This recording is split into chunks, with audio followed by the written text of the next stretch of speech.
What is up, YouTube? Welcome back to the channel. We are putting our footings down for our crawl space and basement here on this build. I know I look ridiculous, but somehow we are mid-November and it is still hot as flaming Cheetos out here. So I'm trying to cover up because it's just burning. It's been singeing me. It's been singeing. All right, so let me kind of go through. Oh no, let's just take this off for this video. Let me go through what we have going on here. It has been an absolute nightmare. If you guys follow me on Instagram or TikTok, you've been seeing what I'm dealing with. So let me show you what I'm dealing with, how we're solving it, and then what this random board sticking up here is for setting up your footings. Stop that. Stop that. So the main issue that's causing problems is the fact that this is all solid rock. Everything you see here is solid rock. As you can see, each I'm jet lagged. I'm jet lagged. I just got back into town a couple days ago. Has got all that white powder, right? That white powder is because I'm drilling each jet stake with my rotary hammer because I can't pound in a stake even with my Simba, where is she? Where is he? My little Simba mallet. I call it Simba. I got a bigger one. That's Mufasa. But anyway, beside the point, me naming my tools. I can't hit them in with a hammer. I just can't do it.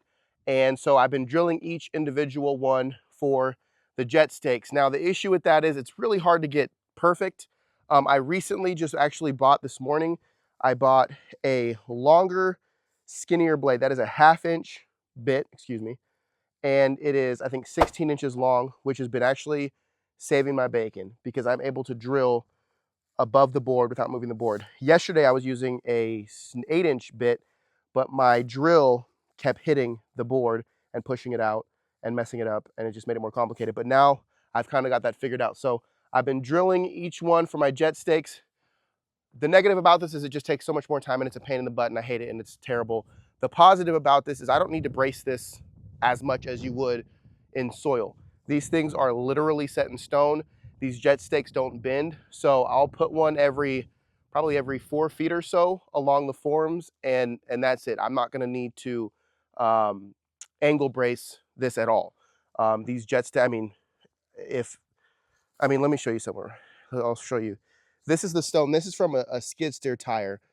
I was driving around here scraping dirt for days and it didn't dent, it didn't do anything. We are down to solid limestone. I can show you on the wall here. This is weathered limestone up here. It's soft. You can kind of dig into this pretty easy. We have a layer of clay right here. This is still weathered limestone, very hard to get through, very substantial. And that weathered limestone goes all the way down. And where this floor is that we're looking at, this is unweathered limestone. This is solid core limestone. And that's why, so I did not, to excavate this basement, I did not use a laser level. And it is almost perfectly level within about 1 inch. And that is because it is just that shelf of limestone and it kind of forms at a very level way when you hit it. So pretty crazy. Anyway, that's what we have going on here. I have not leveled these. I will level this basement once I set all my forms. So I'm gonna go around, I'll tell you what I'm doing here. I'm gonna go up and set my step footing, right? To carry it up there. We're going down this way. We're going here, up, and around.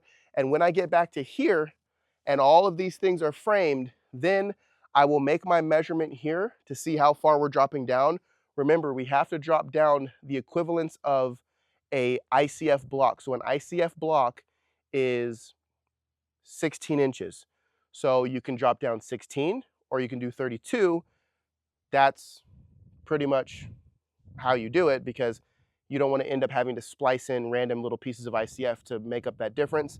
And then you have to have a 2-inch gap or a 4-inch spacer here at the bottom. You want to use full courses of ICF all the way through so that you're not dealing with errors, right? And I don't think you can make an ICF course smaller than 4 inches. And it's better to just not have to do that at all. So we'll set all our forms all the way around to this point here, get our step footers down, and then we'll go back and we'll level everything out so that we're perfectly level. So what we have going on here, this is just a transfer mark. This is the inside of my footing down here. So I can measure from this front face that way and pull my measurement properly, okay?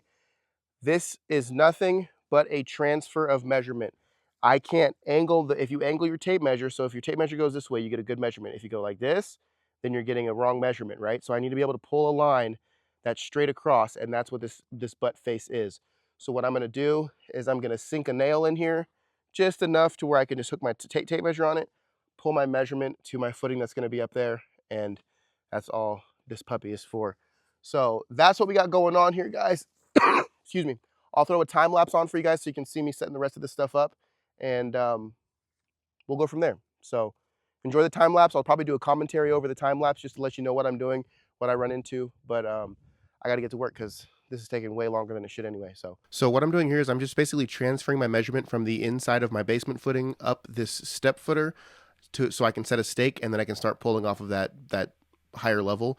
The laser there is a Stabila LA180, which is just a sight laser. It eliminates the need for string lines, plumb bobs, stuff like that. So as long as my stake up top is pulled at the right measurement and I'm in line with that laser with my receiver, I know that I am sitting in the right spot.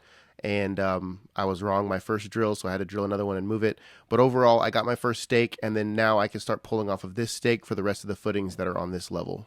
So what's really cool about the laser is that instead of having string lines and all that other stuff, it's as long as basically what it does is it shoots a 90-degree angle. So as long as you set your point at a 90-degree angle from the laser, and then you set that laser up at your next point, tie it back into the original spot, then you know you're going to get a direct 90-degree shooting out towards whichever direction you want to go. So you'll see me moving the laser to each corner, referencing the previous corner, and then marking the front corner. It really does make a huge difference to not have to set string lines and worry about wind, worry about length. Like if I'm pulling a string line 80 feet, you're going to have some discrepancy in there. Whereas with the laser, you're going to be within a 30-second, no matter how far you go. I think it goes up to 150 feet or something like that. So it's really nice to have that. So what I'm using here is Owens Corning lumber. It's a structural composite framing lumber. It's kind of more on the expensive side. It's used for decks, docks. I used it for my horse fence, but I had a lot left over from just different projects over the years. So I went ahead and just used it for this application because there's no knots, twists, warps, crowns. So when I set this Owens Corning lumber for my footing material, I know that I can get a perfectly square as well as perfectly level footing, whether it's, you know, in the middle of the board, at the corner of the board. It doesn't matter. It's spot on. I wouldn't necessarily buy this material for this application. I don't think the price would warrant doing that, but I will say that having it already was really nice. Now I am going to be using a fast foot, which is from Fab Form, which is that bag that goes inside the footing. So even though my footings are going to be sitting at 12 inches above, or in this case, 12 inches above the ground, and that means there'll be a 6-inch or so gap below the board, that bag system will hold everything in place, and these forms are basically just so I can get a smooth top of my footer. The bag is what's really holding that concrete in place. So this is a really great way to do your footings. It also creates a moisture barrier so that you don't have water wicking up from under that concrete into your footing and then potentially into your ICF, since you will have concrete on concrete all the way up your walls. So overall, all I did was go from corner to corner, moving the laser, setting my stakes, cutting my boards, and started working my way around this whole build. One thing to keep in mind when you're setting your forms is you want to try and fasten your forms from the outside. That makes it a lot easier for you to strip your forms when you're done pouring your concrete and your concrete is cured. In this case, since I am using fast foot, that fast foot will actually protect any fasteners on the inside, specifically screws, to where when I pry this off my footing, I'll be able to remove those screws from that footing or from that board without concrete filling those screw holes or screw heads and all that other stuff. So I tried to fasten the majority of them from the outside, but there were some places where I had a board that fit and I didn't want to remove 1.5 inches or 3 inches from that board, to where I went ahead and just screwed it on the inside. But overall, if you're using regular lumber, I would say slice and dice it to where all of your fastening comes on the outside of the board. So here I'm using the LA180, and I'll kind of show you how it works. Basically, there's a laser that shoots directly down from that laser, and what I do is I take that receiver and I square up to the last corner. So the corner that I'm on right now is a corner that I know is square with everything else on the build. So I'm looking for that consistent beep. Once I hit that consistent beep, that laser's going to lock in and it's going to stay right there.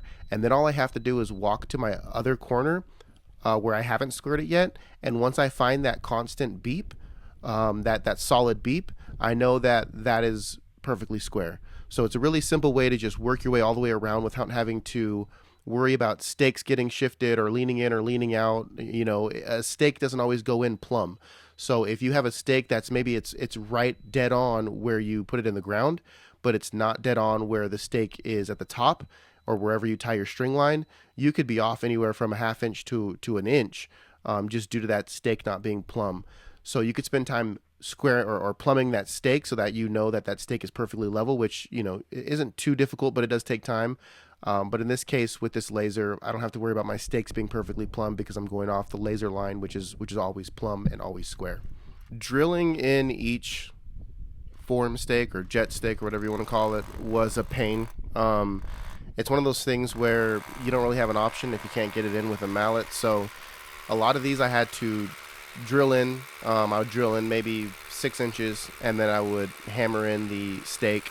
I've found that it's a little bit easier, a little bit more stout if you use a half-inch drill bit instead of a 3/4 inch. If you use a 3/4 inch, usually the stake will be a little loose. If you use a half-inch, it'll give you the ability for your stake to go in there and split that rock, but it'll also hold that stake really tight, so you don't have to worry about your form wobbling back and forth. So I'm using a half-inch, a 16-inch by half-inch bit, and that's what I'm using for my 3/4 inch stakes.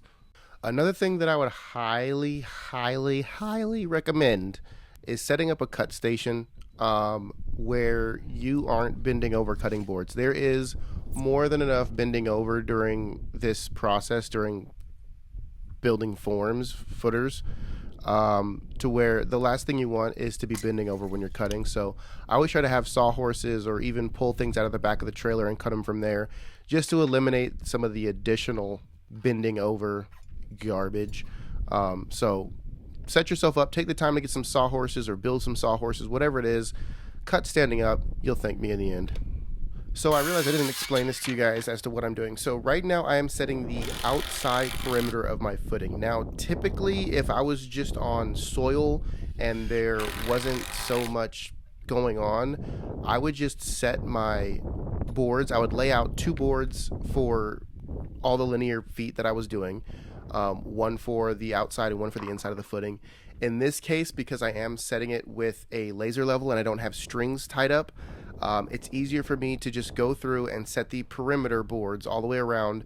You might see me looking at my phone every now and then. I'm looking at the plans that are drawn up, and I'm making sure my exterior dimensions are correct, because again, depending on if you're going from inside to outside corner, inside to inside corner, whatever it is, your boards are going to be different on the inside as they are on the outside sometimes, and then sometimes they're the exact same.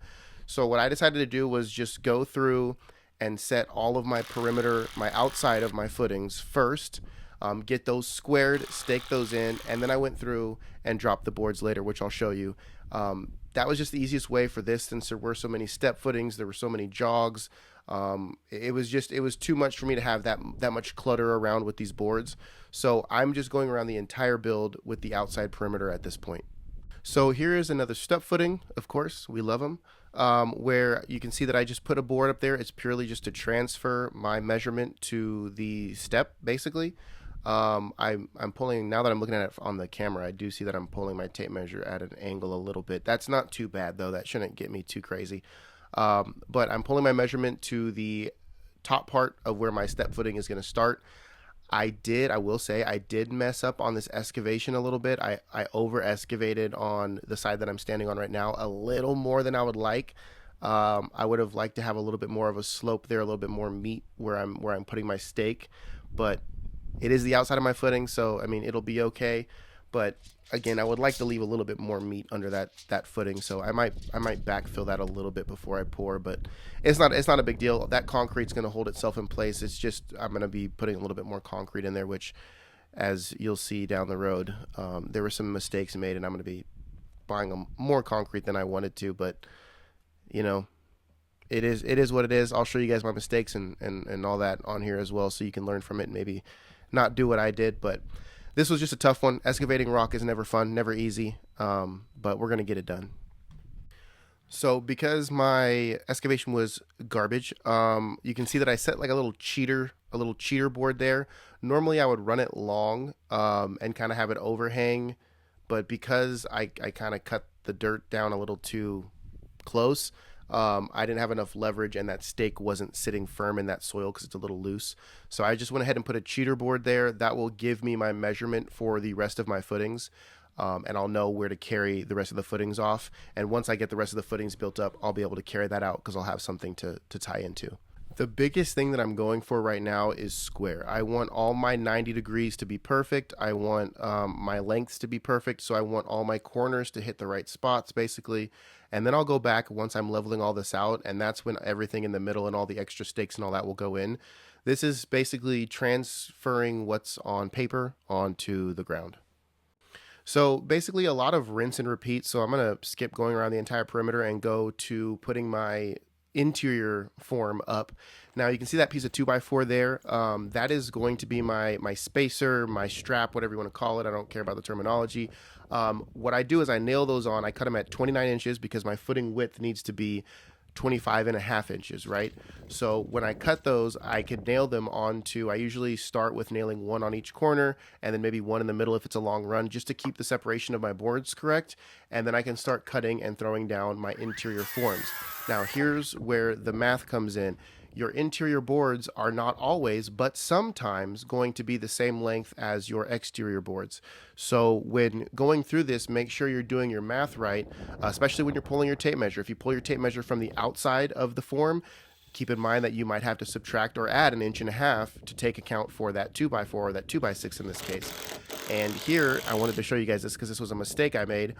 I pulled from the outside of my form to the inside of this form, and I cut my board, and then I was like, wait a minute, that's not right. I don't think I subtracted my 1.5 inches. My footing came out to be, I think it was like 26, or no, it came out to be like 24 or something. And I was like, you can see me being like, dang it, John, why do you suck at this so much? So I went ahead and pulled it again, and I was like, okay, I pulled from the outside of my form, which is 1.5 inches longer than it should be. Excuse me. And that's wrong. And not only do you mess up on the length, but if you have to move your board back so that it's flush with the previous board, then your board's going to be short by 1.5 inches. So you saw that I had the board screwed to the inside of this board. Now I'm screwing it to the outside. I had to cut a whole new board because I needed to have an additional 1.5 inches, right? Because I'm losing 1.5 inches in the meat of the board. So again, it's not as complicated as I make it, but make sure you're paying attention to where you're pulling your measurements from and where the finished concrete will be. So here you can see that I have my 2x4s, which are 29 inches because you've got to account for the 3 inches of 2x6 that you're losing. So I go ahead and I nail those in so that the outside of the 2x4 is flush with the outside of my 2x6. I nail those in with some concrete nails or form nails, whatever you want to call them. And that automatically squares everything up, right? As long as my cuts are right on the interior of my footing and my spacer boards are cut to the right dimension and I flush them up, then I don't need to square up the inside of my form. It's going off of the outside of my form. So that's why it was important for me to go around and square up the entire outside of this form, get it staked in, and then that way I don't have to try and square up all the stuff at once. I just square up one board, which is a lot easier than squaring up two boards, and then this one just basically falls in line once I put my straps down. So it's one way to do it. Again, I'm not a concrete guy. I don't do this every day. This is not my job, so maybe you pros have better ways, but this is the way that I found that worked, that was consistent. And here's something I want to say to anybody who's out there thinking about maybe building your own house or doing whatever else, and you see comment sections. I'm sure I'll get a lot of hate on this video of there's better and more faster ways to do it. Don't worry about the speed, right? Get your forms built to as close as perfection as you can get. And if it takes you longer than a professional who does it every day, that's totally fine and would be expected, right? So what I'm doing here, I wouldn't necessarily do this if I was on a production build, But overall, I am not a concrete guy. I do not do forms. I have done them before, but it is not my trade. So I'm doing it the way that I know that I can get it done, and I can get it done right. And it might not be the best way. It might not be your way, but don't be discouraged by not knowing how to do something. None of us knew how to do what we do until we did it a few times and we learned. And even after framing up these forms, I have some ideas that will help me the next time I do forms, right? It's all about the learning process. Get out there and do it. Ask questions. I message builders on Instagram all the time that I'm friends with, and they give me tips here and there. So don't be scared to start. So now it's time for me to pull these forms up to grade. Now what you'll see me do here is I got a 6-inch blocks, and I'll pull the form up, and this was my high point. Okay, so let me explain this as clear as I can. My engineer specs say at this top portion I need to have a minimum of 12 inches for my footing, and that's the key word, is minimum. It's okay if I'm 13 inches, 12.5 inches, but I have to be at least 12 inches. So that first stake that I chose to raise my grade to was the highest point of this part of my footing. So that's where I needed to get my baseline of 12 inches. Then I go through and I lift up the rest of the forms in that section up to probably about 12 to 13 inches. I like to set them higher at this point so that I can just hit the stake down to go to grade, or to go to my level. It's easier than going through and unscrewing and lifting them up. So I try to set them a little bit higher than they're going to go. And then I'll go back with the laser, and I'll show you that here in a second, and set them, move them up and down or whatever else, to get everything level. But just to get them up off the ground so I'm not tweaking or twisting them too much by lifting up one section all the way up and then the whole other section's down. This was a way that my stakes wouldn't move as much. It's a little more clean in my opinion. Now we're on to the second to final step of making these precise. Now I'm going to go around again with the laser level, but here is where we're going to try to hone it in within, in my opinion, a 16th or an 1/8 at the most. So what I have is my sledge and a laser, and basically that's it. Is I put it on that point, I set the level on, or the laser level on that portion by that stake. I see if it needs to go up or down. If it needs to go down, a couple hits until we hear that solid beep. Takes a minute because I don't want to go down too much, because that means I have to bring it back up. So I want to be as precise. So once I hear that constant beep, I know I'm good, and I move on to the next stake that I have. So this, I'm going to be adding more stakes to these footings, so there is going to be more movement that happens. So what I'm trying to do is just get this perfect, and then when I go through and add additional stakes, I'll just bring my 8-foot level with me, and I'll just use that instead. But I haven't gotten to that portion because we're currently getting rained out right now, and I just haven't had time to set the rest of those stakes. But overall, I just go through on the backside, I make it perfect, and once that backside's perfect, then we're pretty much good to go. I will say it's difficult with the stone because these stakes do not go in very quickly or easily, but it's also nice because it's a little bit more difficult to overdrive it to where you're not going below your mark. And I'm kind of messing up there. You can see I'm holding my level a little bit crooked, which you kind of want to try not to do that. But again, this isn't the final time I'm going to go around and level it. This is just getting it closer and closer and closer. I try to do it systematically so that no one spot is getting moved too much. And this is just the way I do it. Again, there's people that'll do it a lot quicker. But because we're stacking 20 foot of ICF on top of this, I'm going to spend the extra hours that it takes to make sure that we are as primo as we possibly can, which will make the ICF process a lot easier. So that's as far as I got for this one. We got about 6 inches of rain coming down on us right now. I'm assuming these footings are going to be completely flooded by the time this rain is done. So next video, we'll go through getting that water out, getting the last bit of these stakes put in, and putting that fast foot in and getting some concrete poured. Appreciate you guys for watching. Make sure to like, subscribe, ring the bell so you get notified when I drop the next video. Appreciate y'all. Much love.